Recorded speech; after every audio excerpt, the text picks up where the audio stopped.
wabarakatuh. Apa kabar anak-anak? Sehat ya? Alhamdulillah, sekarang kita belajar dari buku tema 2. Masih tetap belajar dengan Ibu Bahasa Indonesia. Kali ini materinya mengenai mind map, yaitu pokok pikiran. Tetap kita masih belajar dari teks bacaan. Anak-anak, coba kalian lihat buku tema 2-nya di halaman 2. Di sana ada teks cerita mengenai Dayu dan ikan hias.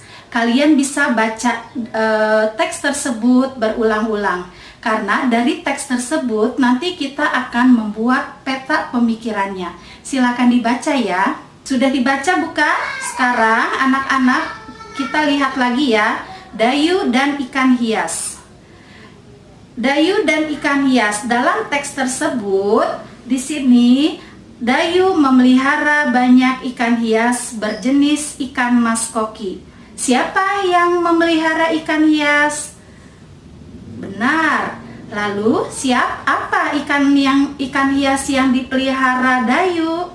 Dari pertanyaan dan jawaban yang kalian jawab barusan, itu bisa kita jadikan peta pikiran. Peta pikiran dapat juga kalian buat dari kalimat-kalimat yang ada di dalam teks tersebut sampai akhir. Anak-anak kalian bisa berulang-ulang membaca teks tersebut.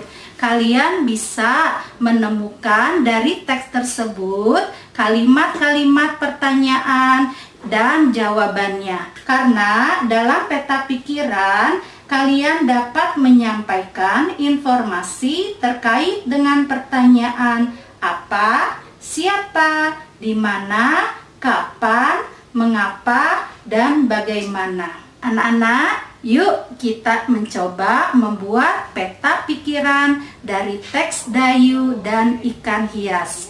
Perhatikan ya. Di sini ada contoh peta pikiran dari teks cerita yang berjudul Dayu dan ikan hias. Kalian bisa lihat di situ ada 6 pertanyaan yang bisa kalian buat dari teks bacaan.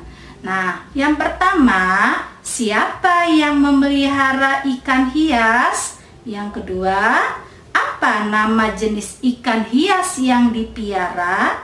Yang ketiga, di mana ikan hias itu dipiara? Yang keempat, kapan ikan hias itu diberi makan? Yang kelima, kapan akuarium dibersihkan? Yang keenam, apa yang diperhatikan Dayu saat melihat ikan-ikan hiasnya? Tentu saja jawaban dari pertanyaan-pertanyaan tersebut ada dalam teks bacaan tersebut. Nah, pertanyaan maupun jawaban yang kita buat ada di dalam teks tersebut. Itulah yang disebut dengan peta pikiran atau mind map. Ya anak-anak ya. Anak-anak, mind map atau peta pikiran kalian bisa tulis di dalam kertas folio bergaris. Kalian buat seperti ini, lalu kalian bisa langsung jawab ya.